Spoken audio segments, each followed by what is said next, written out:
এবারে সবল জাতি কি করেছে? আনন্দে মেতে উঠেছে ললিতার বিয়ে। ঢাক বাজে ঢোলক বাজে ললিতার বিয়ে, ঢাক বাজে ঢোলক বাজে মাদলের গো, ঢাক বাজে ঢোলক বাজে মাদলের গো। আরে ললিতার বিয়েতে আনন্দের গো, ললিতার বিয়েতে আনন্দের গো। আনন্দের সীমা নাই।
ললিতা তো বিয়ে হয়ে গেল।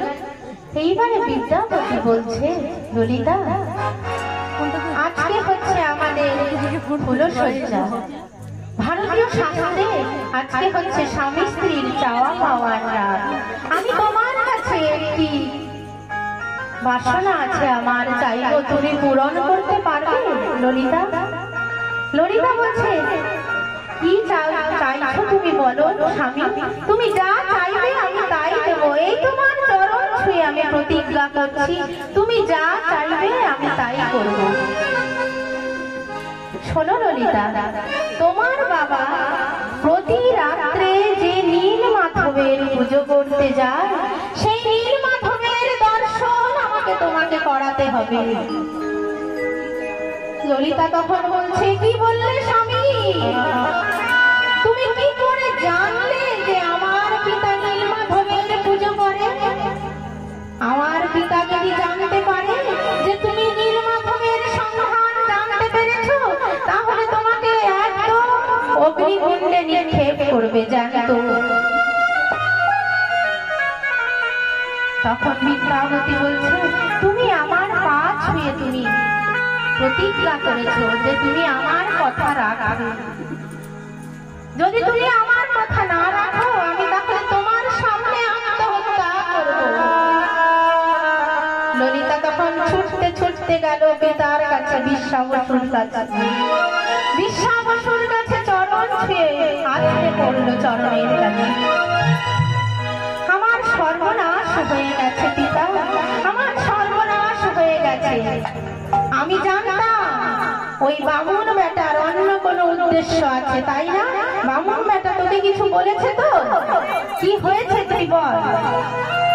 পিতা, আমি এসেছি তোমার কাছে একটা বাসনা নিয়ে, তুমি সেই কথাটা রাখবে তো পিতা? বিশ্বাবসু বলছে, তোর কি চাই বল। আমার স্বামী বিদ্যাপতি নীল মাধবের দর্শন চায়, দূর হয়ে যায় এখান থেকে।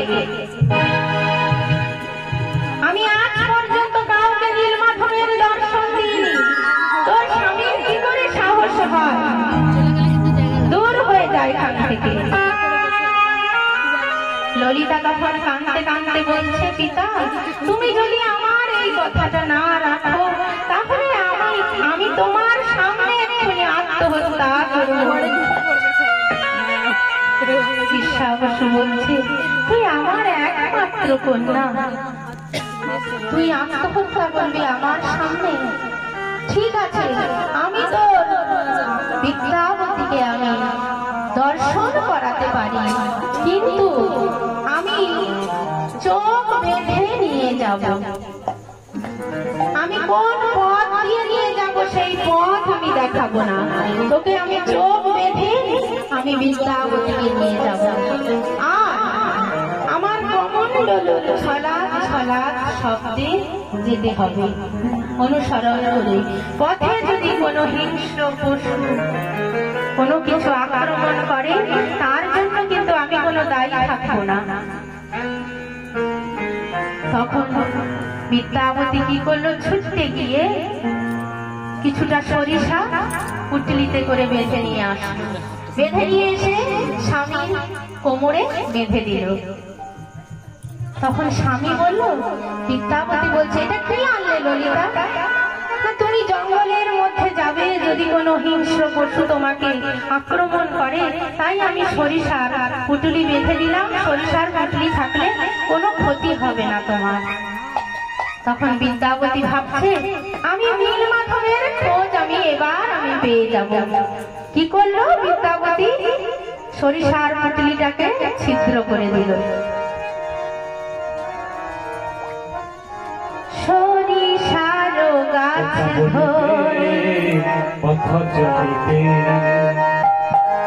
গাহ গাহ কৃষ্ণ নাম